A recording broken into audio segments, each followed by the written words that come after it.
The portrayal of the Wild West in popular media often diverges from historical reality. Instead of depicting quick-draw shootouts and neatly groomed cowboys, many Western films perpetuate inaccurate stereotypes that distort our understanding of this era. These cinematic tropes not only erase certain groups from history, but also present a fictionalized view of the frontier. For instance, most frontier towns had stringent gun control laws that prohibited open carrying, and men rarely engaged in duels on main streets. Instead, they often resorted to ambush tactics outside of town.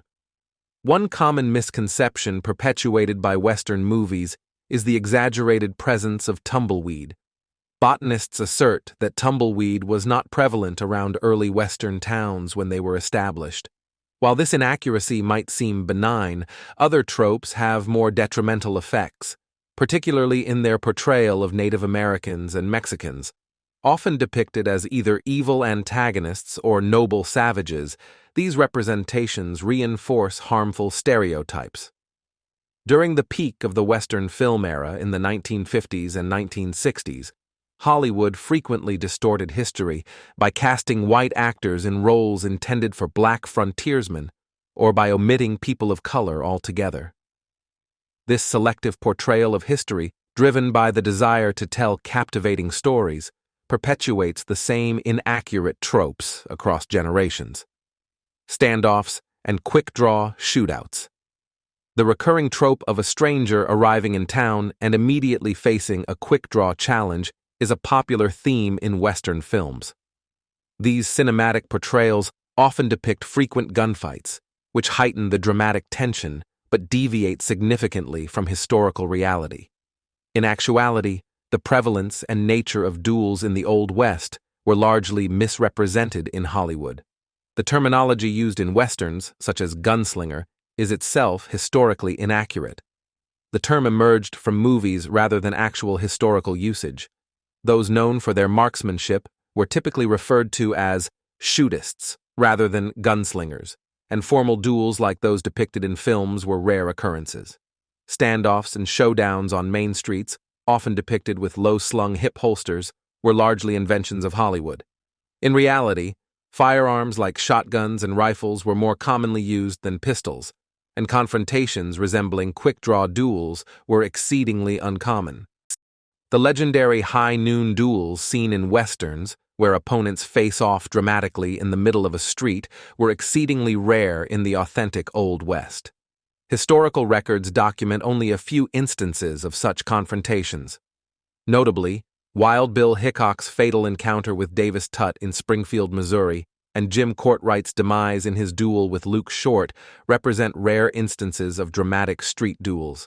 These historical accounts contrast sharply with the stylized depictions often seen in Western films, highlighting the considerable divergence between cinematic portrayals and historical realities. The Old West is dominated by white men. The common trope seen in Western films where white cowboys and sheriffs dominate and protect predominantly white towns is historically inaccurate due to intentional exclusion of people of color from many classic Western movies. This pattern of exclusion is evident in films like Tomahawk, 1951, where a white actor portrayed Jim Beckwourth, a notable black frontiersman. Similarly, in The Searchers, 1956, John Wayne played a character inspired by Britt Johnson, a black man. Additionally, movies like The Iron Horse, which depict significant historical events like the construction of the Transcontinental Railroad, often overlooked the contributions of around 20,000 Chinese immigrants, who played a crucial role in its construction. Despite Hollywood's portrayal, the demographics of the Wild West were far more diverse than commonly depicted. Historians estimate that approximately 1 in 3 cowboys on cattle drives were either Mexican or African American. After the Civil War, many former slaves sought opportunities in the West and found work as cowboys. Mexican vaqueros, with their expertise in cattle handling, significantly influenced the cowboy archetype in American culture. Fortunately, recent Western films have made strides towards more accurately reflecting the diversity of the Old West by incorporating more inclusive casting. This shift aims to present a more authentic and representative portrayal of the historical demographics and contributions of people of color in shaping the American frontier. Cowboys are clean. The common trope of cowboys appearing in Western movies with freshly shaved faces upon returning to town after long cattle drives is historically inaccurate for several reasons. During cattle drives, maintaining a clean-shaven appearance was extremely challenging due to the scarcity of hot water and straight razors on the prairies. Shaving under such conditions posed significant risks, as even a minor cut could lead to complications like infection or excessive bleeding. As a result, many cowboys opted to grow full beards as a practical measure to protect their faces from the harsh elements encountered during their journeys. Additionally, styles like mustaches and goatees were popular among cowboys as manageable alternatives to a clean shave. Several classic Western films such as High Noon, The Magnificent Seven, and numerous John Wayne movies perpetuate this inaccurate portrayal of cowboys with impeccably smooth faces, despite the challenges posed by life on the frontier.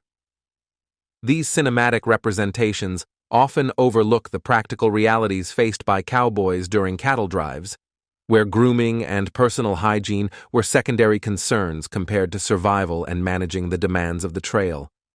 Such tropes highlight the discrepancy between Hollywood's romanticized depiction of the Old West and the actual day-to-day experiences of cowboys in historical contexts. People are allowed to bring guns into town. The recurring trope of cowboys openly carrying pistols, shotguns, and other firearms while roaming the streets of Western towns as depicted in movies is historically inaccurate. In reality, many towns in the Wild West had strict regulations or outright bans on carrying arms within town limits. For instance, Dodge City, Kansas, enacted one of the earliest gun control laws in 1878, which prohibited men from carrying weapons within city boundaries.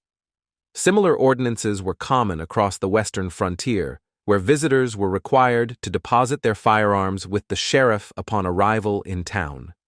As noted by law professor Adam Winkler, while individuals were allowed to own guns for personal protection against wild animals, hostile native tribes, and outlaws in the wilderness, the rules changed upon entering town. Visitors were expected to surrender their weapons temporarily, and residents typically left their firearms at home while conducting business or socializing within town limits. This practice aimed to maintain order and reduce the potential for violence in settled areas, reflecting a nuanced approach to gun ownership and public safety in the historical context of the Old West. The mortality rate is very high in Wild West towns. In Western films, where heroes and villains engage in frequent deadly standoffs and showdowns, resulting in high mortality rates in Old West towns, is largely inaccurate when compared to historical records. Contrary to cinematic portrayals, the actual mortality rates in these towns were significantly lower than commonly assumed. Historian Robert Dijkstra's research into several cattle towns revealed that, on average, each town experienced only about 0.6 homicides per year. The highest recorded instances occurred in towns like Ellsworth in 1873 and Dodge City in 1876, where 5 men were killed in each town during those years. Similarly, historian Rick Schenkman's analysis of Tombstone's history highlighted 1881 as the most extreme year, particularly marked by the famous gunfight at the OK Corral. However, even during this notable event, the total number of individuals killed in Tombstone that year amounted to only 5, with 3 fatalities occurring at the OK Corral. These findings underscore the significant disparity between historical realities and the exaggerated depictions of violence in Western films. Movies like The Magnificent Seven, The Wild Bunch, The Shootouts, and Unforgiven are notable examples of films that perpetuate this inaccurate portrayal of heightened violence and mortality rates in Wild West towns. While these cinematic interpretations contribute to dramatic storytelling, they often stray far from the comparatively subdued and less violent nature of life in actual frontier communities, as evidenced by historical research and records. Native Americans are depicted as barbaric savages. The common trope seen in many Western films where Native Americans are portrayed as antagonistic figures, attacking wagons, killing innocent people, and depicted as savage and barbaric, is based on negative stereotypes that have persisted in the genre. These stereotypes often dehumanize Native Americans and present them as obstacles to white settlers, reinforcing harmful and racist perceptions. For example, in D.W. Griffith's The Battle of Elderbush Gulch, Native Americans are depicted engaging in stereotypical behaviors like feasting on dogs before attacking a white settlement. Filmmaker John Ford, known for his influential 1939 film Stagecoach, employed Native American actors but perpetuated the trope of portraying Native Americans as savage warriors intent on harming white settlers.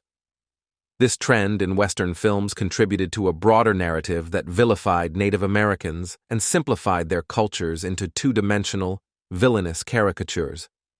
By presenting white settlers as heroic figures overcoming Native American threats, these films reinforced harmful racial stereotypes and distorted historical realities. Movies like Stagecoach, The Battle of Elderbush Gulch, and Rio Grande are notable examples of films that perpetuated these harmful stereotypes and contributed to the broader portrayal of Native Americans as villains in Western cinema. The impact of these depictions extends beyond entertainment, influencing public perceptions and contributing to the marginalization of indigenous cultures in popular culture. Understanding the historical context and acknowledging the consequences of such portrayals is essential for fostering more accurate and respectful representations of Native American histories and identities in media. The woman in the Old West. In Western films, a recurring trope depicts women either as virtuous love interests of the hero or as saloon girls and women of questionable reputation. This portrayal oversimplifies the roles of women in the Old West and exaggerates the prevalence of saloon girls in frontier towns. For instance, in Stagecoach, Claire Trevor's character faces judgment from the Ladies' Law and Order League and is ultimately run out of town.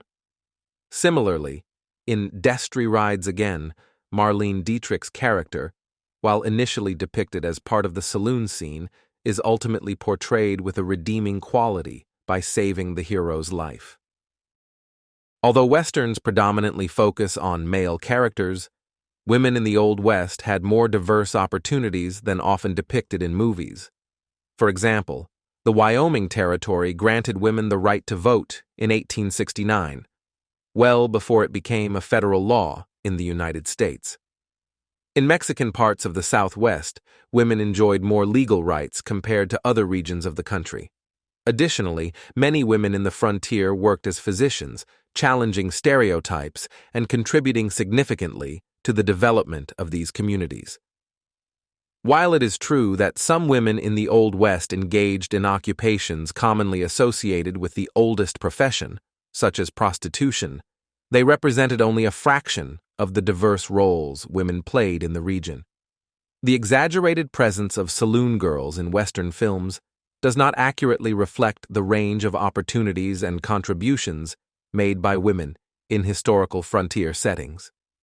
Movies like Destry Rides Again, Once Upon a Time in the West, and The Wild Bunch are notable examples of films that perpetuate the stereotype of women primarily appearing as saloon girls or characters associated with the seedy side of Western towns.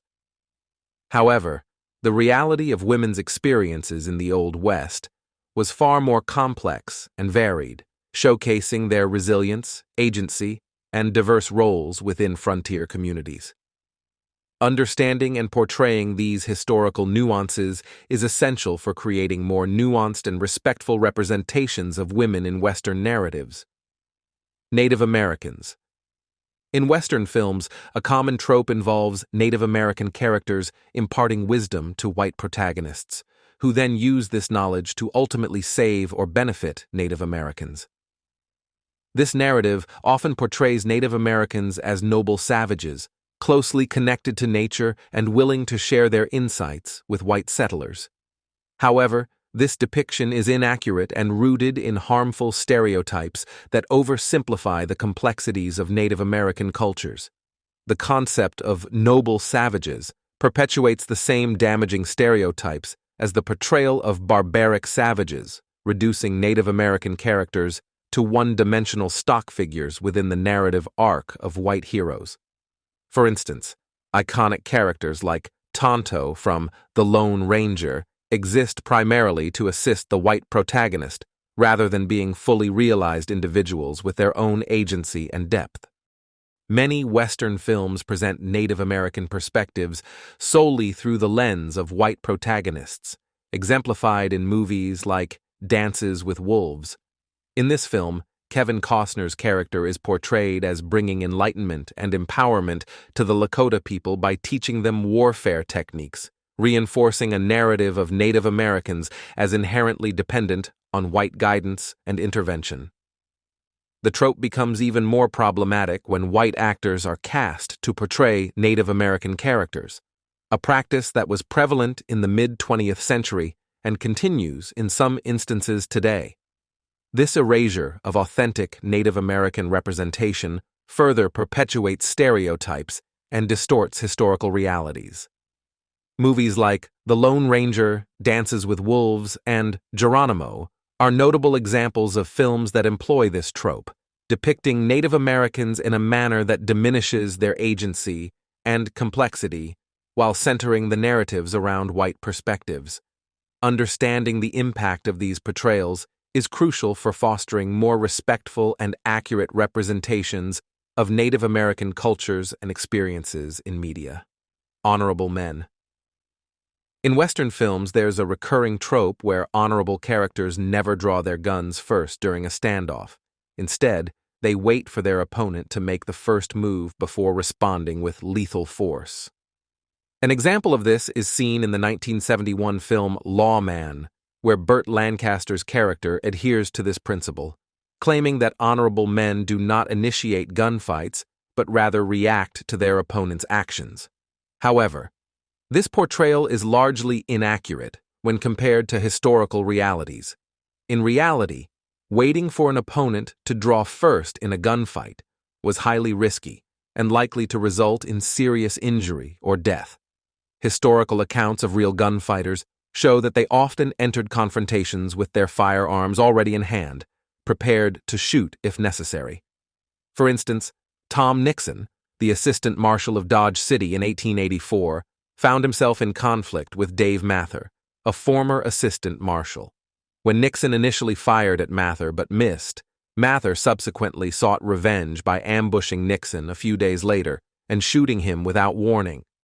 During Dave Mather's trial for killing Tom Nixon, Mather was acquitted on the grounds that Nixon had instigated the original confrontation, despite the fact that Mather was the one who ultimately drew his weapon first during the fatal encounter. This historical example underscores the danger and unpredictability of real-life gunfights, which differed significantly from the stylized duels depicted in Western films. Movies like The Plainsman, Lawman, The Quick and the Dead, and Shane perpetuate this inaccurate portrayal of gunfights, where characters adhere to a strict code of honor by waiting for their opponents to draw first.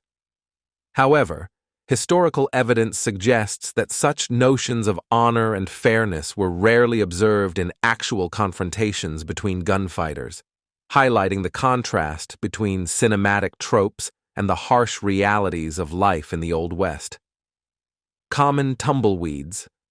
In Western films, before a dramatic showdown, a tumbleweed rolls through a deserted main street, symbolizing the desolate and nature-dominated landscape of the frontier. However, this depiction is historically inaccurate when considering the true nature of tumbleweeds in America. While tumbleweeds are commonly associated with Western imagery, they are not exclusive to the West at all. Tumbleweeds can be found in nearly every state across the country, despite their strong association with the Western region. Surprisingly, during much of the historical period depicted in Westerns, tumbleweeds did not even exist in America. The introduction of tumbleweeds to the United States occurred in the 1870s when shipments of flaxseed from Russia inadvertently brought the invasive plants that later formed tumbleweeds. It took several decades for tumbleweeds to spread and become prevalent across the continent.